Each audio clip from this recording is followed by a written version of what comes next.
नमस्कार, मैं हूं विजयश्री और स्वागत है आपका सियासत नगरी में। महाराष्ट्र की सियासत में उद्धव ठाकरे और एकनाथ शिंदे के बीच जारी खींचतान एक बार फिर खुलकर सामने आ गई है।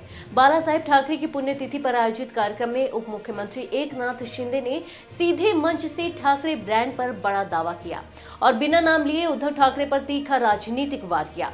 भाईंदर में बाला साहेब ठाकरे आर्ट गैलरी के उद्घाटन के दौरान शिंदे ने कहा, ठाकरे ब्रांड सिर्फ एक है और वो है बाला साहेब ठाकरे ब्रांड, बाकी कोई ब्रांड नहीं। उनका इशारा साफ तौर पर शिवसेना यानी कि उद्धव गुट की ओर था, जिस पर वे बाला साहेब की विरासत को हड़पने का आरोप लगा रहे हैं। शिंदे ने खुद को बाला साहेब और आनंद दिघे के आशीर्वाद से आगे बढ़ने वाला नेता बताते हुए कहा कि वे शाखा प्रमुख से मुख्यमंत्री पद तक इन्हीं विचारों और आशीर्वाद की वजह से पहुंचे।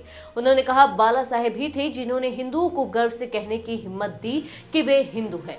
उनकी शिक्षा, आत्मविश्वास और दृढ़ संकल्प सफलता की सीढ़ियां हैं।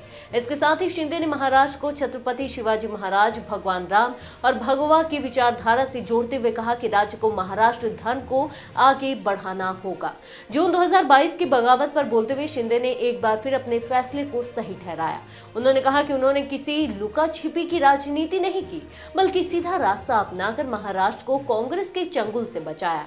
यानी एक बार फिर उन्होंने महाविकास अघाड़ी सरकार को विचारधारा विरोधी गठबंधन बताते हुए अपने कदम को जायज ठहराया। कार्यक्रम में भीड़ काफी बड़ी थी और शिंदे समर्थक लगातार उन्हें बाला साहेब की असली विरासत का प्रतिनिधि बता रहे थे। शिंदे ने बिहार में एनडीए की जीत का भी क्रेडिट लिया और कहा, मैं जहां जाता हूं जीत लेकर आता हूं। उनके मुताबिक बिहार चुनाव में जिन उम्मीदवारों के लिए उन्होंने प्रचार किया वे सभी अच्छे अंतर से जीते।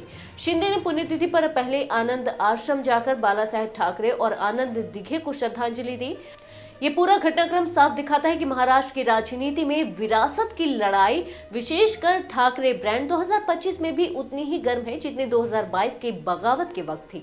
आज के लिए बस इतना ही। अगर आपके इलाके में कोई राजनीतिक लापरवाही, भ्रष्टाचार या जनहित से जुड़ी समस्या है तो आप चुप मत रहिए, अपनी शिकायत हमें भेजिए। सियासत नगरी आपकी आवाज को मंच देगा और जवाबदेही तय करेगा, क्योंकि अब हर सवाल होगा सीधा सत्ता से।